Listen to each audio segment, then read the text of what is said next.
মহান আল্লাহ পাক রব্বুল আলামিনের কাছে আমরা আমাদের কলিজার সবটুকু দিয়ে, চোখের পানি দিয়ে আমরা দোয়া করব, এবং এটা ইনশাআল্লাহ, এটা আমাদের বিশ্বাস, আমাদের ইয়াকিন, এই ধ্বংসস্তূপের ভেতর থেকেই একদিন ইমানের স্ফুলিঙ্গ জেগে উঠবে, এতে কোনো সন্দেহ নাই। কোরআনুল কারীমের অকাট্য বর্ণনা, রাসূলুল্লাহ সাল্লাল্লাহু আলাইহি ওয়াসাল্লামের অমোঘ ভবিষ্যৎবাণী, এই কথার আলোকে এ কথা স্পষ্ট।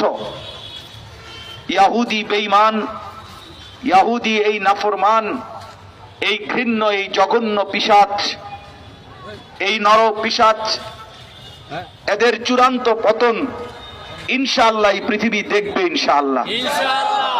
ফিলিস্তিনের মজলুম মুসলমান শেষ পর্যন্ত ইনশাআল্লাহ বিজয়ের হাসি হাসবে, আল্লাহ তাআলার এটাই ফয়সালা।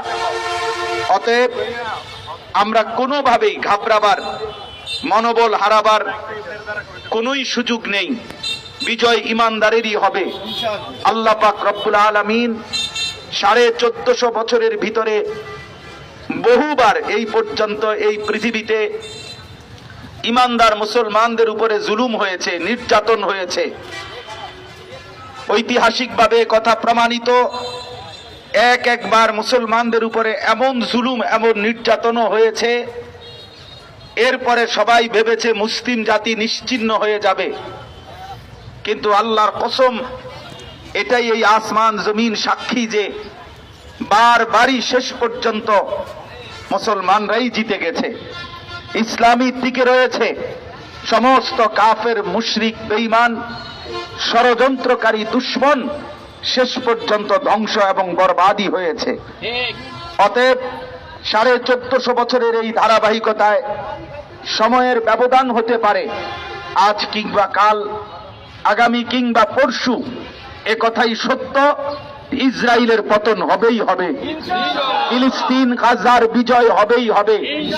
এত রক্ত, এত চোখের পানি, এত মাসুম বাচ্চার আহাজারি, শহীদের এত খুন বৃথা যায়নি পৃথিবীতে কখনোই, এবারও ইনশাআল্লাহ বৃথা যাবে না।